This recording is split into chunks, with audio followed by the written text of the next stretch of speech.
Hello guys. So nag-crave si madam ng spring roll, pero ang gusto niya is ang palaman sa loob is cheese.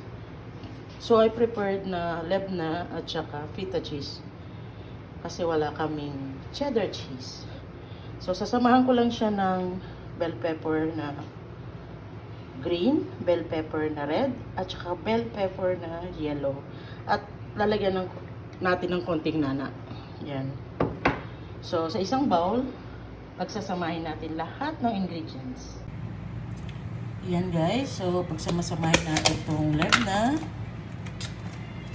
Lagyan natin ng lebna siguro mga konti lang. Yan.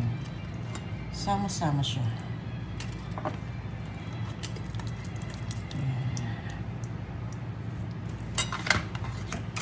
2 tablespoon ang nilagay ko. Tapos, feta cheese.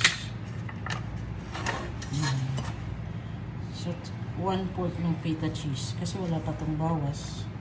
So, 1/4 yung nilagay ko. Ayan. Sama-sama lang guys. Yan ang ipapalaman natin sa spring roll. Ayan. Tapos, saluin natin.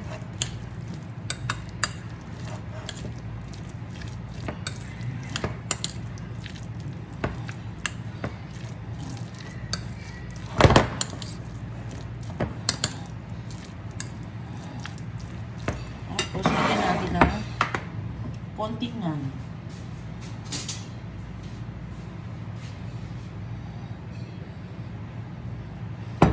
Half tablespoon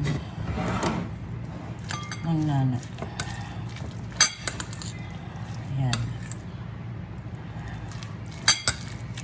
So, yan ang lalagyan natin sa spring roll.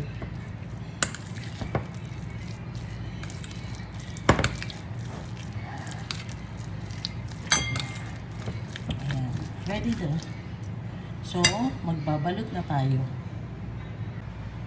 Hello guys, magbabalot na tayo. So, gagamit tayo ng harina na may tubig para pandikit. At ito ang gagamitin nating wrapper. Spring roll wrapper. Magbabalot na tayo. So, ganito. Ayan. Babalutin natin siya. Malinis naman po ang aking kamay.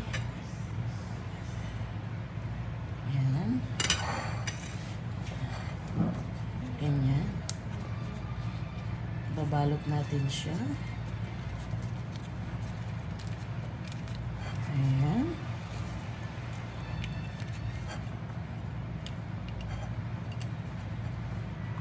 Tayo ng pandikit.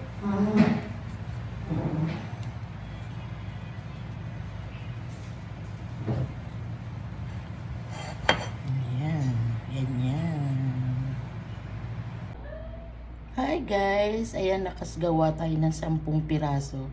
So, for merienda nila to. For snack time. Okay? Thank you guys!